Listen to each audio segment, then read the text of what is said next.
I don't believe AI will completely replace things. But what I do think will happen is, to your point, the ones that are not very good, that are not the cream of the crop, that won't put in the work, that won't build their brand, that won't stand out, that won't build their expertise, continue to stay cutting edge, stay at the top of the pack, stay at the top of the leaderboard, they will go away because there won't be room for everyone and AI.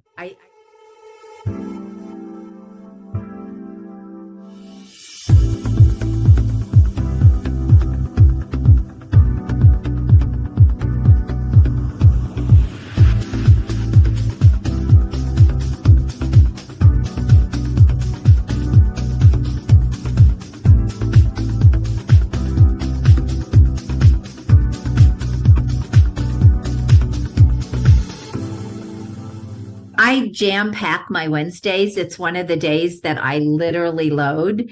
And so I have clients all morning. I just got off a call with a client, and now all afternoon I have podcast. You mid-load it, so then I imagine you'll have the end of the week like more free so that you can go into the weekends like really relax. Is that right? Awesome. That's what I love do. that. Yes. Yeah. Well, that's awesome. I love all the blues. I love your glasses. So I know that you have a lot of years in business and in marketing and just using your superpowers to help people to elevate in business, in marketing, and just there to make sure that they can get to the best level of whatever they want to achieve. So can you tell me like how it all started though to get to where you are today? Yes. So I was in corporate for 13 years in business management. So I was in a major retailer, a high-end department store, and I was running multi-million-dollar departments. And I learned marketing and business and all of that through that. I also went to school for business, but I did that for 13 years. And when my kids came along, I did not want daycare to raise them. I wanted to be a mom. And I quit my corporate job, my corporate income, to be a stay-at-home mom, but the math didn't work. We could not financially make it on my husband's salary. And we were just so financially strapped, I could not squeeze another dime out of his check. So I started my first business. I started praying for an answer and came up with an idea to make some things. The craft industry was exploding at that time. This was way back in the 90s. And I thought, well, I'm crafty and I know how to do things. And so I made some things and took them to a little store, and nothing sold, nothing sold, nothing sold. And so I said, tell me what's selling. And she said, these rabbit dolls. And I said, I have no idea how to make a rabbit doll, but I'm going to figure it out. Long story short, 7 years later, I had a global doll business. Oh my God. And I was shipping all over the world. I employed a lot of moms. So that was my first business. And then the market changed. A lot of things were being imported. And so I made the decision to sell that business and sell my patterns and my designs. And I had gained a lot of weight. So that started my second thing. I decided, okay, I don't know what my next thing is going to be, but by this time my kids are in school, but I'm going to take better care of myself, lose the weight, feel better. And I fell in love with fitness and nutrition. And so I started teaching classes out of a community hall. Long story short, that grew into 2 health clubs, 2 weight loss centers that I sold all for. And I worked with a business coach in my last 2 businesses, and it was so impactful. I said, this is my next thing. So that was 14 years ago. So here I am. Oh my gosh. So you really have gone the entire circle, like this 360 of business experience. I mean, you started the business Everything. All of it. Like from the beginning to the end, the dream of selling businesses, which I know we've talked about before, because a lot of people just start the business. They just know they need to start a business because they either want time freedom, the money freedom, or more time with their family, whatever it is, they started with no goal. You were able to sell your businesses, but you also, the fact that your first business, making bunnies, lasted 7 years is incredible to me because that says so much to how dedicated you were to making that one thing work really, really well. Whereas we see a lot of people trying to play into what everyone wants and what everyone needs. So they're doing a million things all at once. And then they end up crashing because they didn't really master any one thing. So I'm starting to learn. It's like finding that one thing and mastering that first Hmm. is going to be a lot more sensible for your business and your life than to try and be everything for everyone all at once. So I love that Yes. you're here really to be like, yes, that is the way, because that's how I made it happen. Uh, you know what you remind me of, Anne, is like I love Shark Tank, and your story reminds me of the successful Shark I'm Tank nowhere twins. where those people are, but yes, yeah, Oh, I well, am. that's okay. You say that. That's really interesting that you say that because you surpassed them. The fact that you started your bunny business and it lasted 7 years and then you went into a different trajectory. If you were on Shark Tank, I'm sure they would all love you and they would invest in you, not only because you know what you want, but because they love you. Okay, I've watched enough to say whatever it is that you present to them, they're going to be like, I'm in, at least one of them. But anyway, so it's just not only is it so cool that you found the spirit to do all of these things, but like you're still so fun, like you're so fun at all of it. And so I imagine no matter what you went to or wanted to start, like people were behind you, they wanted to support you, not just customers and clients, but also people who want to be a part of your team. That's not easy to cultivate. Is that something that you feel like you grew up with parents who really led the way in leadership, or is that something that you had to learn over the course of, the last couple of decades being in business to really master leadership? I think that's a great question. Well, my dad was an entrepreneur. He always had his own businesses, except when I was very, very small. And I think subconsciously, I probably picked up on that. But even as a kid, I was always finding ways to make money. I mean, my real first business was I was about 8 years old and I was selling craft classes to the neighborhood kids and running them in my basement. And I was charging, I don't know, a dime or a quarter or whatever supplies cost me. I learned how to Yeah. make something, and so I turned, but all through my childhood, I was always selling things. I was always finding ways to make my own money. I would go knock on people's doors and clean their houses. I would do whatever, babysit, whatever I had to do. So really, that entrepreneurial spirit, I think, has always been in me. And even when I was in corporate, because I was managing the department and I was so everything was dependent on me and how the department did and the revenue. And I had at one time I managed cosmetics and I had 36 women that worked for me and they all had their own cosmetic lines. So if you want to talk about learning leadership, that will Yeah. do it. Work with 36 prima donnas who are all running their own businesses. And you have to try to control all of that. And you've got the reps and the vendors. And then you've got the store. But I did a lot of things to bring in, we did big events. We would do wine tasting and we would bring in dancers and we would do all these things for like fragrant launches. And they were all things that I planned so that my department could do better and could make the money. So I was an entrepreneur, even in corporate, which I didn't even really realize that's what I was Was doing, a but it thing. was Yeah. what I was doing. It was. So even though I didn't get all the real benefits of that, making all the money for someone else, Hmm. I did learn those leadership skills. And so I was in management for for 13 years and working with all ages, all genders. And so I really did learn that. But I think my dad was a great example of leadership, running his businesses. And then along the way, I just, figured some things out, I guess. But even in school, I was on the cheerleading squad. I did drama. I always was looking for leadership roles, like being the lead in the school play or doing a talent contest. Or so I was always really putting myself out there to be criticized, I guess, but always really stepping out. And I just like to, it's just who I am. So yeah, I don't know if that answers your question, but I think I so. think it I mean, is. it was there. You had the leadership in your dad, but also too, you had the desire. You wanted to learn more, right? Like if you were already selling stuff at 7 years old, then that means it was innate. Like you grew up within it, Mhm. and you aspire to learn and delve even deeper into it. So it's all there. So I feel like that my answer was received. So from there, though, Nan, yeah, I have to ahead. tell you something funny, though. I have to tell you, I just have to share this. So when I was in school, even in grade school, I would get in trouble for talking all the time. And that was always a thing, right? And so I laugh about that now. And I say the things that I got in trouble for in school are now the things I'm getting paid for. So don't let teachers stop you or break your spirit. You have to know that those skills are going to be skills that you will develop, and they could be very lucrative for you.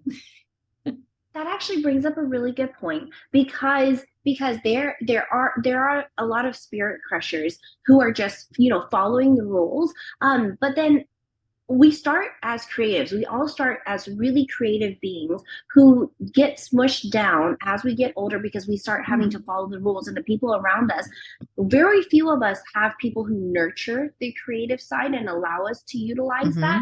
Most of us get fit into a mold and are forced to do what we were born into.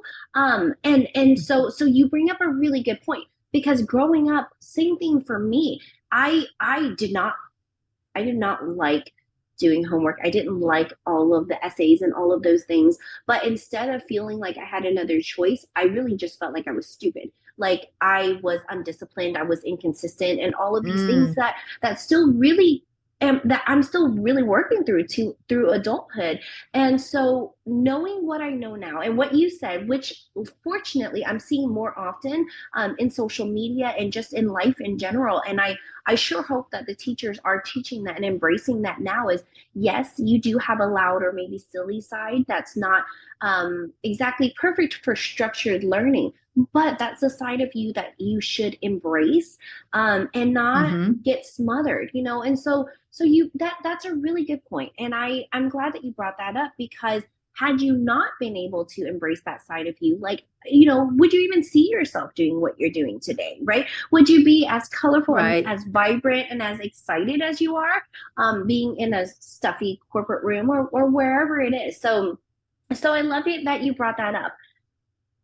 From there, what I'm really interested in knowing is, because you left corporate for your children, you started your business. So have your children taken any grains of salt from you in starting their own businesses, or going, their creative area and career opportunities?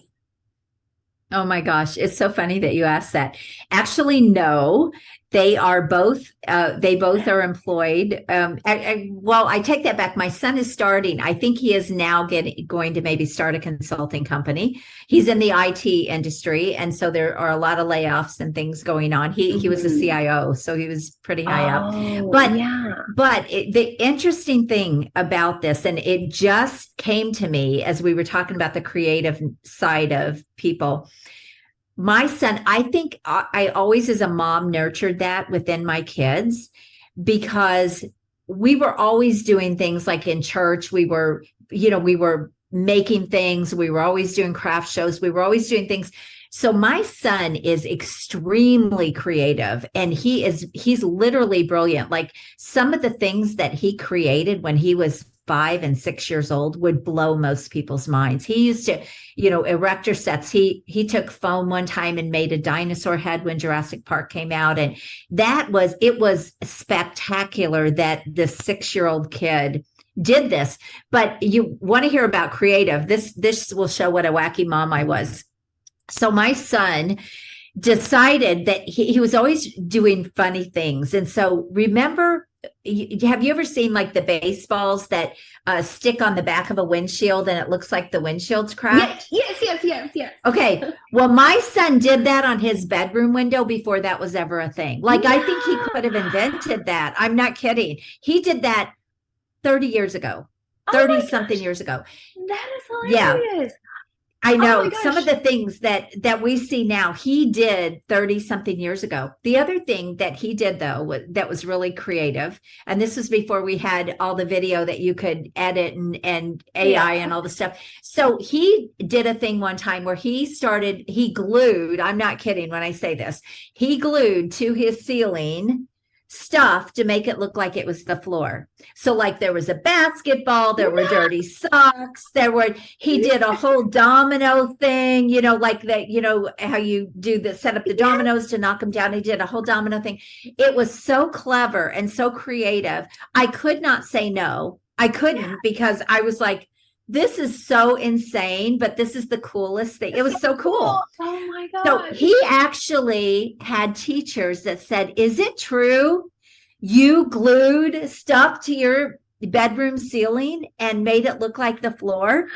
How did your mom let you do that? Well, funny story, after he went to college, he had to come back and he had to take it all off and he had to sand the ceiling and he had to repaint the ceiling because we're like, okay, guests are not going to want to stay in this room now and it's no longer yours. So we did that, but that just came to me and I thought, but that is, I really do think that I inspired my kids to be creative. And my daughter did pageants. And so she had to be creative in pageants for her talent portion, her speaking portions. I always wanted to nurture them to get out there in front and build their skills and develop their skills. The funny thing is I didn't really realize that's what I was doing. It was sort of just who I was as a mom.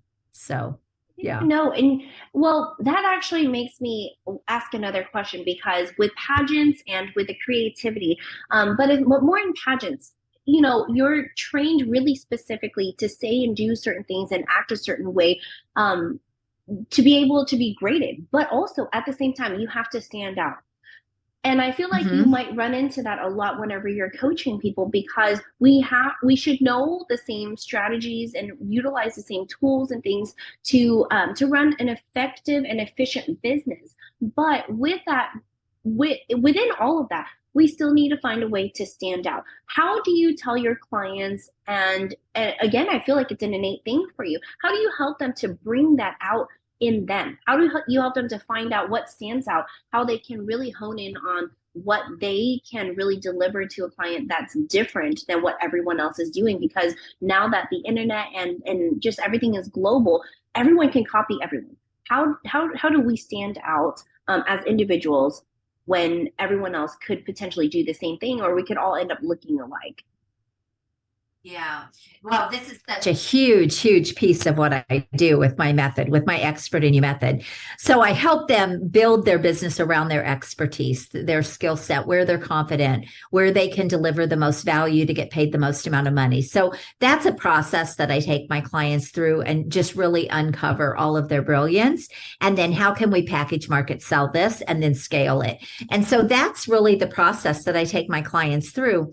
When they come to me, they're a business coach, they're a leadership coach, they're an executive coach. They're not different. And so I have to pull that out of them. But I have never found I've never found a person I couldn't do this for, because everyone is unique and nobody has your background, your experience, your skill set, your knowledge. Even my program, yes, a lot, people do the same things, but nobody has the program that I have. My program is unique to me. I do different things in my program from what other people. There might be some of the same things, but a lot of the things are different in the way that I've put them together. And so there's always a way to do this. And you can specialize in an area or with an industry and then create something for them. But then the other piece of this is you can't just be different. You have to look different. You have to be seen. You have to be visible. And so your brand and your personality has to come out. I was having this conversation with a client this morning who's getting ready now to start marketing. We've got her offers created and her program created. And she said she's working on her website. And she said, should I put on here that I want to work with people that are humorous and that have a sense of humor? And I said, I wouldn't put it on your website, but it definitely needs to come out in your brand. I said, you want to make sure it comes out in your brand. So all of these things are parts that make people unique. And then it really is a matter of them just having that clarity around exactly what they should be doing, and then going and building that and building on to that and building that up. So it is a huge piece of what I help people do. Yeah, well, I love that. So I feel like we hear that a lot. Like you need to find what stands out for you, what your differentiator is. But do your clients, you said that they should come to you with clarity, knowing what they want to do. But is there a certain process or certain steps that someone should take if they feel like everyone is offering the thing that I'm good at?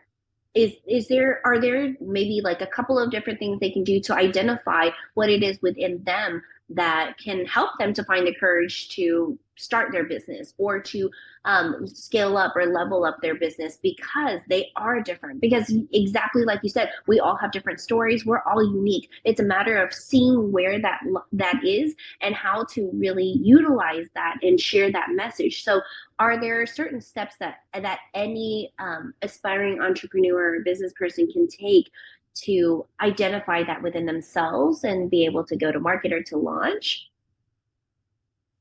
Yeah, I think mostly I help people do services more than products. And so I'm going to talk from the service side of it.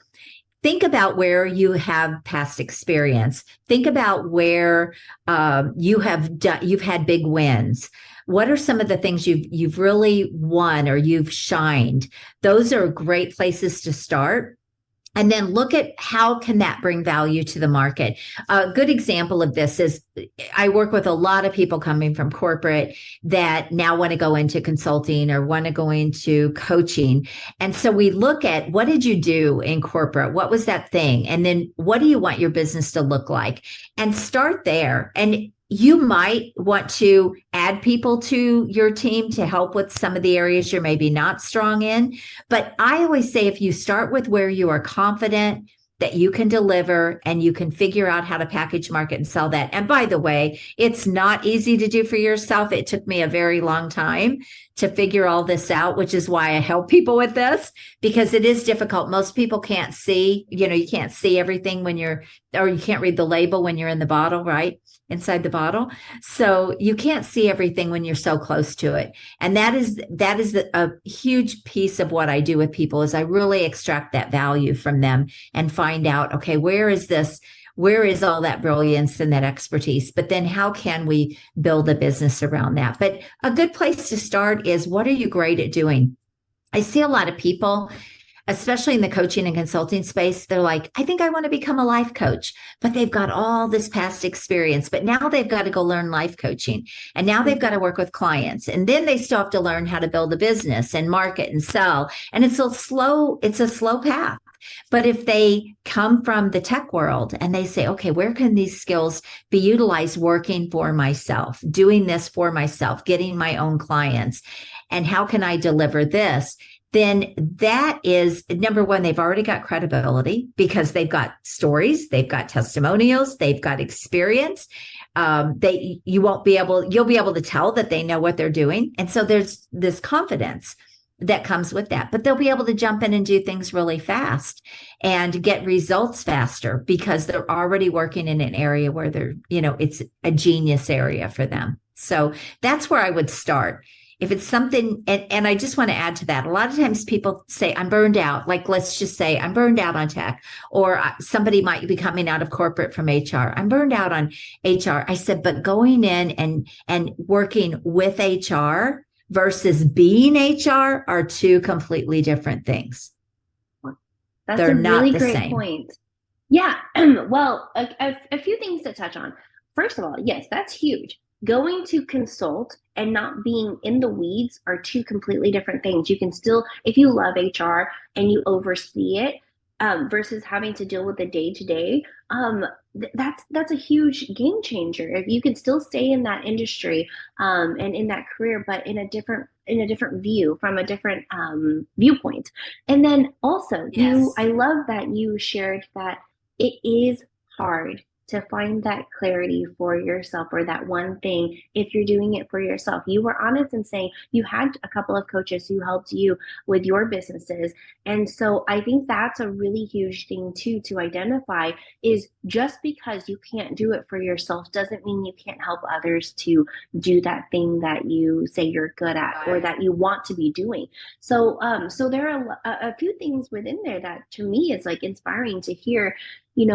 If it's something that you're really passionate about, just because you haven't found clarity for yourself but you know that you've helped other people to do it. That's a really good launch pad to say, I've been able to help several people get really clear on this and be successful at it. So I know I can help you too. I myself needed help to get to that point for me, but it is different. And I think a lot of entrepreneurs know when you're in it and when you're looking at your own marketing, or when you're doing your own business strategy, it's just so different because you're so involved in so many of the pieces and you're tied to everything. You want to try everything. It's much easier for someone else to come in and look at the overview and say, okay, this is where you should focus and hold these other things back.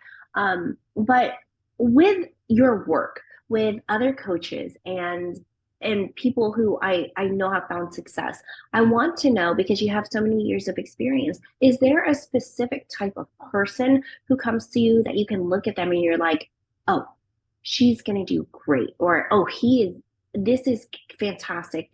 I know him coming to me is going to equal success. And then on the flip side, is there someone who comes to you that you're instantly able to see they're not ready? They're just not ready for this work. So even if we ended up working together and I know that there's not a clear ending on the other side, it just wouldn't make sense for us to start working together until they're at a certain level. So is that something that is really clear for you? Yes, I can spot my ideal clients so easy. The thing is, believe it or not, it's not all about where they are in their business. I don't target startups typically, but I do work with them because if they're coming from corporate, they want to know how to build a coaching or consulting business or a professional service business, and they just don't know how to put all the pieces together. So we've got stuff I can work with. I call it career collateral. I have things there to work with. As long as they have the desire and they're hungry for it and they're ready to go all in, they're willing to make the investment, they know that they need the help, they want the help. Those are ideal people. It's like, I have to do this. They know they have to do this. I just have this burning desire to do this. People that come and they kind of hem and haw around and they're just not too sure. And maybe I'm not sure about the timing. Those are not my people because I'm a fast mover and I like to work with people that are movers and shakers and are going to do it and are going to get it done because I know that's where they're going to get the best results. So whether they're startup or whether they're scaling up, even if they're scaling up, if I see those red flags, they've got a million other things going on and they just can't get things done. Or I can just tell in the conversation. I can just tell, but of course I've been doing this 14 years with people. I can read people pretty well. But the other thing is in the sales conversation, I'm very clear about what it will take. Are you ready for this? And I only want to work with people. Like here's how I determine it. If they literally cannot wait to get started, they are my ideal person. It's like, okay. Ann, how fast can we get started? Yeah. I'm ready. I'm ready to do this. How fast? I'm ready to do it right now. Those are my ideal people because I know they're going to do the work. Love that. You know what? That actually brings someone to mind. Someone I know that might actually be perfect for you. I love her, and she's in a transition in business. But that's a conversation for another time. So, but I love that you're so clear on that. Well, but that's actually the point, right? When you're talking about what you're doing, the point is to be so clear and know it so well that when you're talking to anybody, they're like, oh, someone really specific comes to mind. If you can't communicate clearly what you do, it's really hard to get referrals or to build those connections or really network because people don't know what to go to you for. They can't say, oh, Ann would be perfect for this, or this person would be perfect for you, Ann.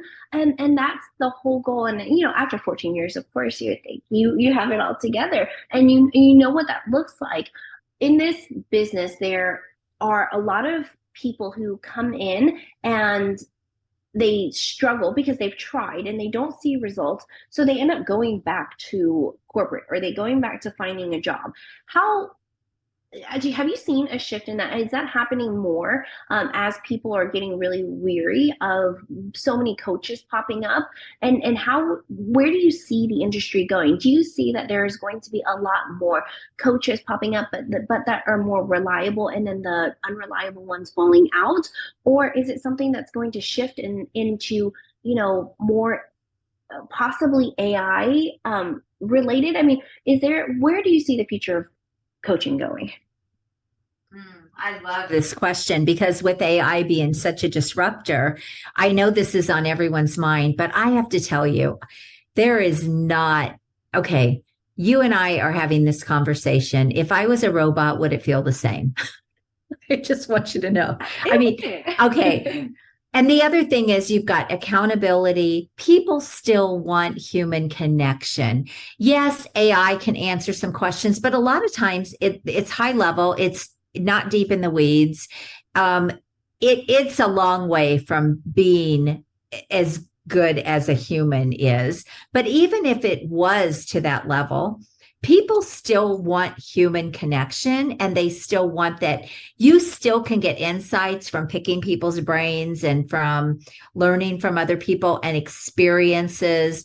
And I don't believe AI will completely replace things. But what I do think will happen is, to your point, the ones that are not very good, that are not the cream of the crop, that won't put in the work, that won't build their brand, that won't stand out, that won't build their expertise, continue to stay cutting edge, stay at the top of the pack, stay at the top of the leaderboard, they will go away because there won't be room for everyone and AI. I really believe that's what's going to happen. That's just my idea about it. But you tell me what you think. Do you think it will really go away? I love how you said there won't be room for people who won't be putting in the work and AI. I think that's a really great way to explain it, because when you're starting out, when you're learning to either become a coach or to start entrepreneurship, everyone says there's room for everyone. That used to be the conversation until now AI Used to is be. introduced. It used to be, yes. And now that AI is here, you're absolutely right. If you are not fully dedicated and you're not willing to go through all of the hurdles and fail a lot to figure out what exactly your audience needs, what the people who needs from you specifically, you're not going to be able to cut it. And so I think it's not only, it takes bravery, stepping out there and really Mm-hmm. trying a lot of different things. It's going to take that consistency as well, because if we're not consistent about it, AI, it takes nothing for AI to be consistent, right?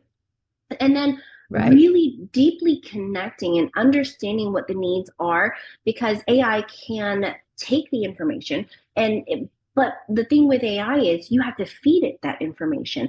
It's not going to ask the Mm-hmm. questions that we as humans know innately to ask.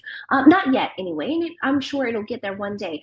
But we can get ahead of it by jumping on what we are capable of, and really Mm-hmm. honing in on the skills that we have and doing that so well that we can get ahead of that trend. But to me, I do love the fact that it will weed out people who just aren't cut out and people who just aren't Mm-hmm. right for this space, which is good for potential coaching clients, but it's good for the coaches who are fully dedicated. That means that if they know this is their path, then no matter what AI does, there will always be a need for their services because they do it in a different way. So it's, my response to you is just to enhance what you said. Really, I agree. There is no longer room for everyone who wants to do it, but there is room for the people who are dedicated, who are willing to put in the Mm-hmm. work. So that was really beautiful how you put it. With all of that today, do you utilize AI in the way that you support your clients? Or is that something that you're waiting until it gets more developed before you start to even intertwine yourself with it? I will tell you how I use AI, and it's more for content writing to get it, just to get a framework, to get a start. So sometimes, you know, how you have writer's block and you're like, okay, I want to talk about this topic, but gosh, I feel like I've talked about it all and my brain's kind of mush. And so I love using like ChatGPT. And of course, there's a lot of other platforms, but I love to just get a start. Okay, ChatGPT, I am looking to write an article around LinkedIn marketing and AI. Give me some, you know, just give me an outline. And then it jogs my brain. And then I will go in and I'll put my own voice in. So I use it like that.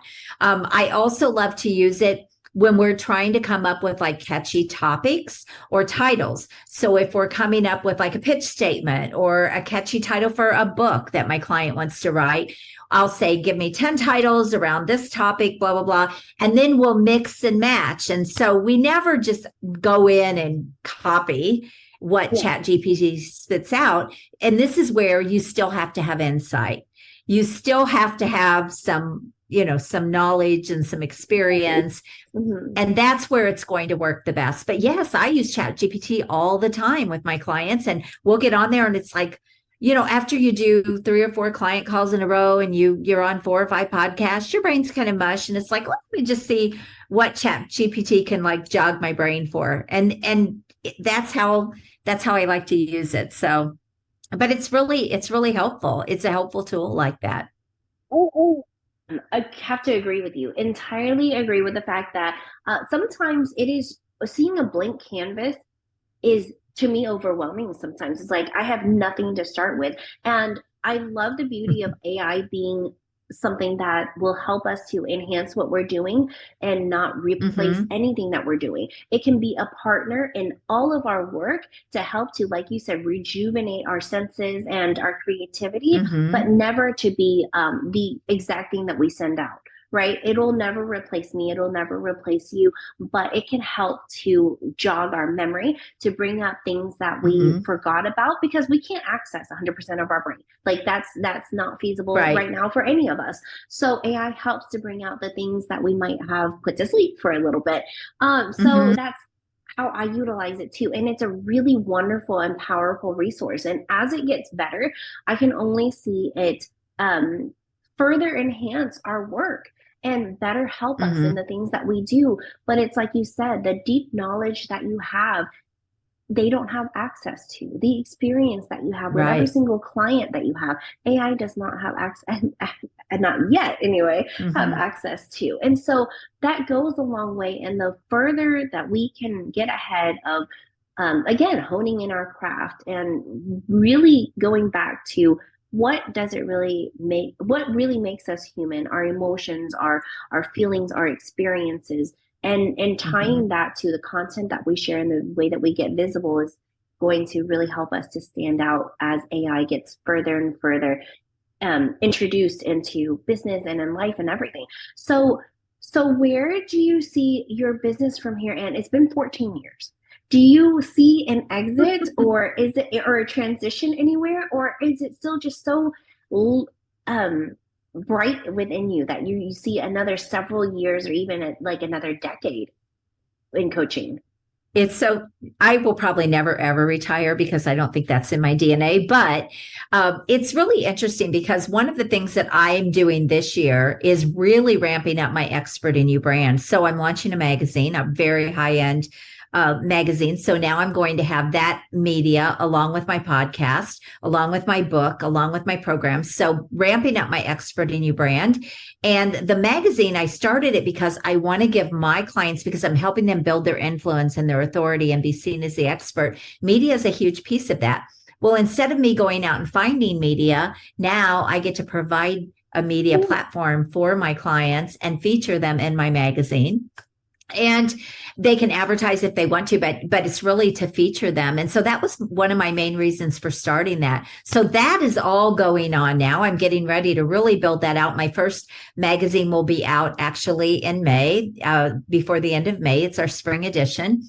And right now that's going to be a quarterly magazine. But I am already thinking ahead, because at some point, if I keep building up my Experty new brand, that will be a saleable entity. That will be something that I can sell at some point as an agency. So that's something that I'm doing right now.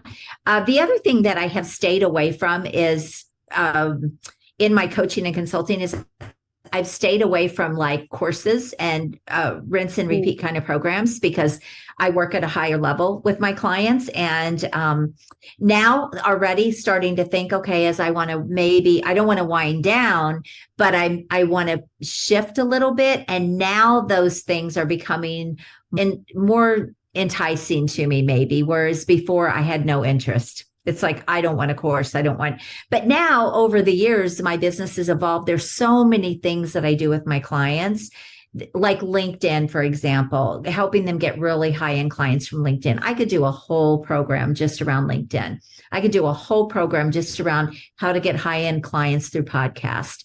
And so I've got pieces now that I could put into a program that people could buy, whether it's with coaching or without. So I do have a lot of different things going on at this point, but I have my retreat coming up. I do a mansion retreat every year. And so that's coming up here in a couple of weeks, actually. And I just continue to evolve and grow. So I don't know if I'll retire. I don't know. I don't think. You're building it out, and the way that you're excited about it, I wouldn't either. But also you get to meet so many really cool people and to see their path and their growth. I think my question to you ends up being the same as like, do you think you'll ever stop being a mom? And you're never going to stop being a mom, and because you are going to continue to see people grow and elevate, and as they elevate and grow, you're like, oh, I helped them to get there. I nurtured this process, and as fun as it is to see them, release their wings, it inspires you to find more clients and produce the same results for those newer clients. So I totally get why you're never going to let this go, but also building out a possible exit in the case that something even greater comes up for you is huge. So I love that. And I'm excited to see where all of that is going to go for you. So what is the best way, if someone who is listening to this feels like Ann is the perfect person for me, what is the best way for them to reach out to you or to learn more about your work? Yes, you can certainly find me on every platform. I have a YouTube channel, LinkedIn. I'm very active on LinkedIn, but you can go to my website, AnnLCarden.com. It does have an L. My middle initial is in there. And you can go check out my podcast, my Expert New podcast, but you can also Google me and you can see a lot of things that I've got out there. But if you want to actually connect with me or have a conversation with me, then just go to my website. You can book a call right there at the very top of the website. It's super easy to find. And I've got free resources on there too. You make it so simple.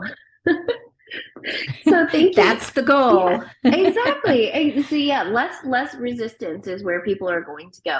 I thoroughly enjoy this conversation, and thank you so very much for joining me. I hope that the rest of your day goes really well and you have so much fun, even though it's super busy. I hope that you enjoy it, and I look forward to reconnecting again. Is there anything else that you would like to leave us with? No, the only thing I would say is don't think small. You've got huge opportunity. We're in a world where there's no limits to what you can create and what you can do in business. And I believe businesses change the world. I believe that businesses create wealth and they change people's lives. And so go bigger. Don't play small.